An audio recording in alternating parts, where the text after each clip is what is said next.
Hey y'all, it's Pam with 44 Marketplace and Creative Finishes by Pam. It's Monday night at 8 p.m. and I am here to chat with you guys about working smarter, not harder. As we get ready to go into 2020, my series this month is going to be about working smarter and not harder, because who doesn't want to work less, right? Or work faster? There's not any more time in the day, so time is money, but we do not want to give up the quality. So tonight's video is going to be a way to do your furniture faster, but you got to have the same quality of work. I mean, you want your quality standards to be high, and it is what it is. I have to give a shout out to my grandson. My oldest grandson lost his first tooth tonight. Congratulations, Riker. You're a big boy now. I can't wait to see what the Tooth Fairy brings you. But enough of that.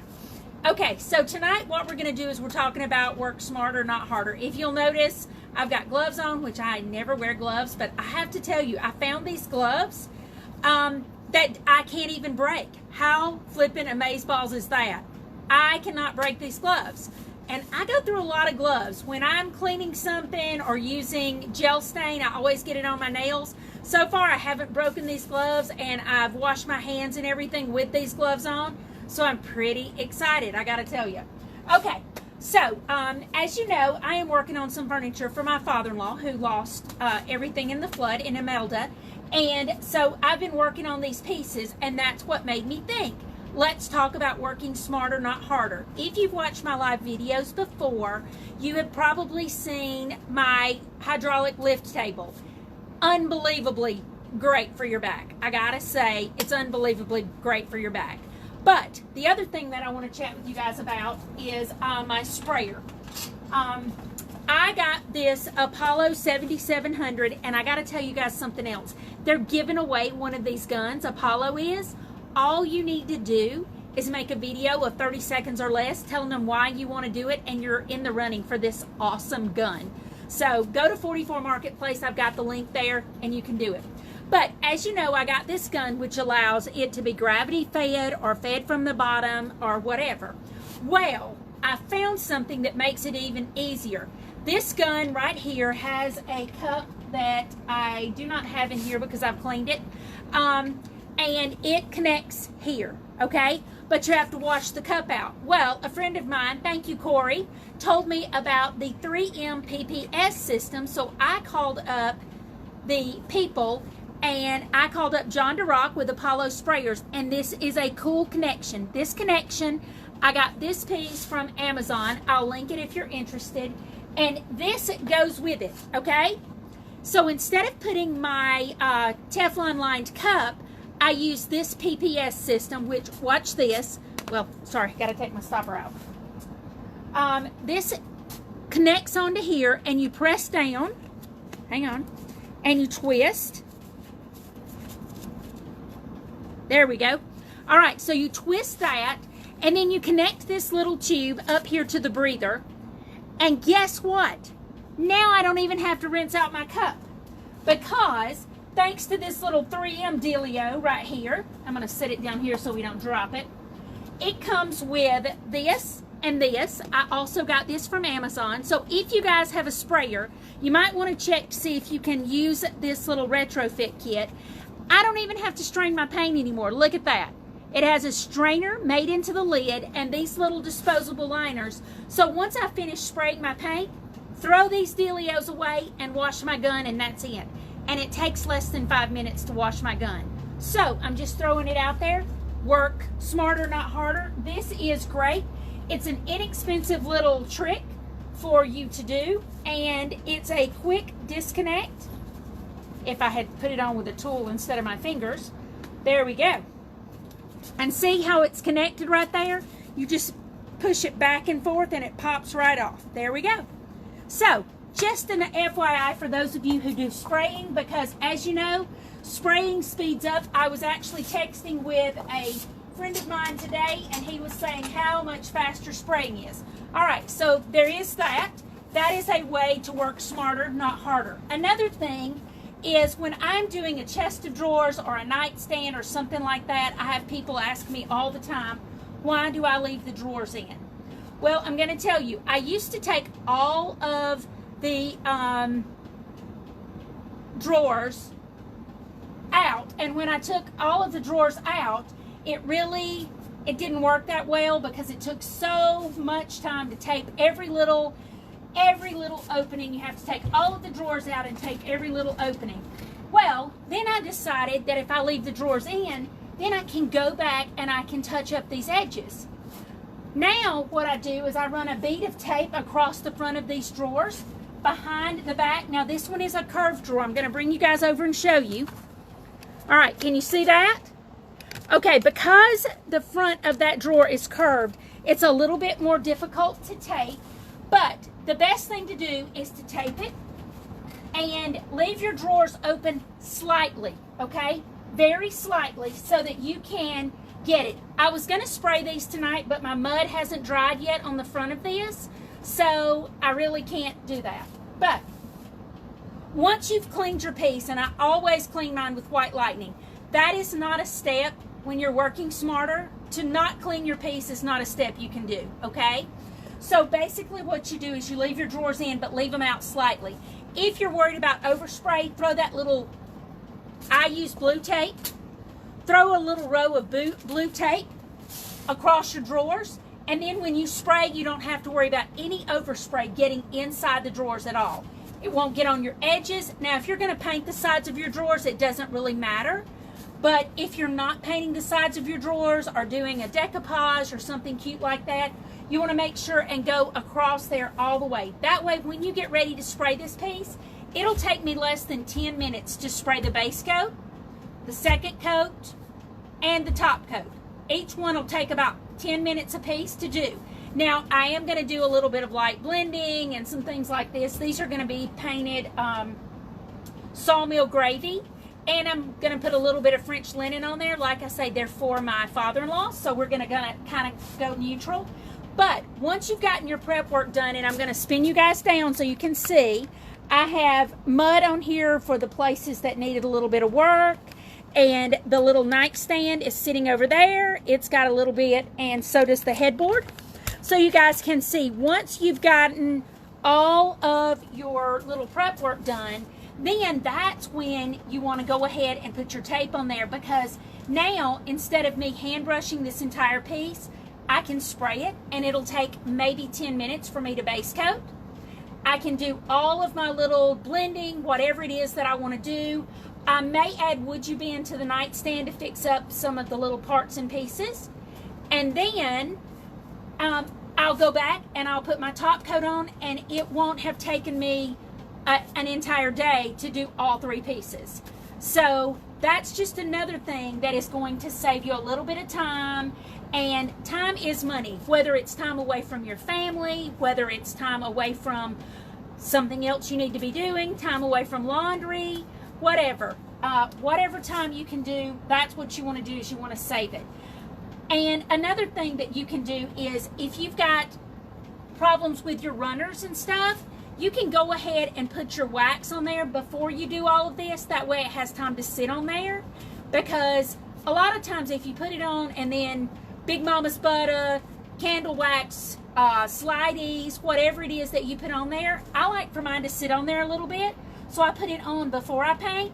That way it has time to sit on everything before I move it around very much. Another thing to keep in mind is when you're sanding.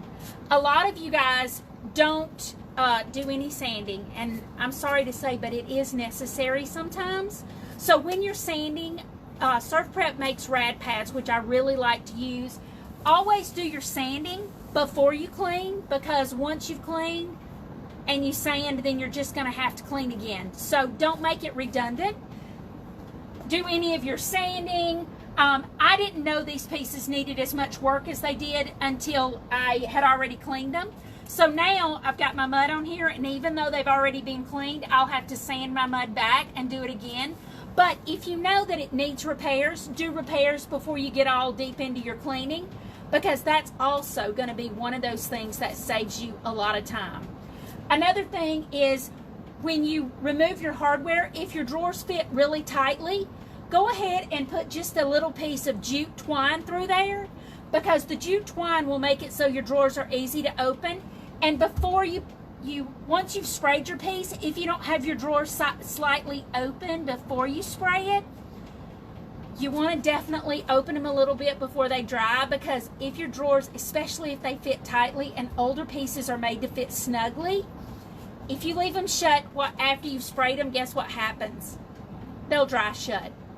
Don't ask how I know that. Please don't ask how I know that. And just an FYI, if you take a screwdriver and try to open it because they've dried shut, you will end up damaging the front of them. And don't ask how I know that either, because that's another one of those things that I learned the painful way. Just an FYI. Do you paint the lip of the drawers? Yes, I do paint the lip of my drawers.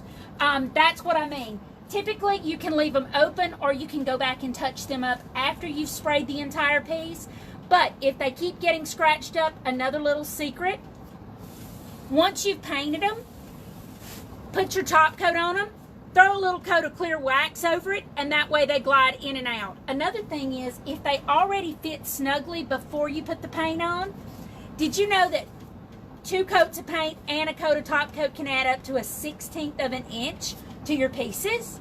So if you aren't aware of that, something you need to know is take a sander and run across the top and the bottom of each drawer, or if you have a planer like I do, you can kind of plane off those edges just to make sure, because if it's already snug before you start, guess what happens? After you put that 1/16 of an inch of paint on there, it's really, I mean really snug. Then you may not be able to even get it open. So you just want to make sure that you think through everything before you start, which is not always my strong point. I'm getting better with it. But also, today is a great day to buy a ticket to the Bells and Bow Tour here in Atlanta. I got my Bells and Bow shirt on to remind you guys. If you buy 2 tickets today, you get 25% off of the second one. So just throwing that out there, because I think you've got about 3.5, 4 more hours for that special. So I wanted to go over this and to let you know another little thing to remember. Since this piece already has a finish on it and I put mud on there, sometimes I will go back and clear coat my mud before I add paint, so that everything takes the finish the same way. Because every once in a while, if you put a really thick coat of mud on, it will soak up more of the paint and you'll have dry spots in your finish. If you've ever had that happen, you can relate. And again, this is one of those lessons that I learned the hard way. So I'm just telling you, if you put very much mud on your pieces, after you sand it down a little, just take a little brush and slap some top coat on there. Don't ask me what kind, because it really doesn't matter. And if you watch me very often, you know I'm that person that says, whatever you got, put it on there. Just slap a little bit of clear coat on there. That way it takes the finish better, whether it's paint or top coat or whatever it is, it'll just take it better. Another thing is, when you're doing headboards, make sure that when you do the legs, that you do everything, because even though you think most of it is hidden, you're doing something and you're taking the time to do it, so do it completely. The backs of your pieces, if you think there's any chance that they might be floating, I'm that person that I'd rather go ahead and throw some paint on the back of the piece, especially if you've got it in your gun. Come on, people. It takes 5 minutes to throw some paint on the backs of your pieces. Now, if there's something that denotes the age of the piece, if there's something that tells you when it was made, who it was made by, or some family information, I would definitely take that off. But it really doesn't take but just a hot second to throw some paint on the backs of these pieces and make them look finished. Another thing to remember is, if you're doing the sides of your drawers, make sure you tape and drape everything so you've got nice even edges. And another quick thing is, if you've got older drawers like these, I'm going to pull this one out and show you. See how light that wood is?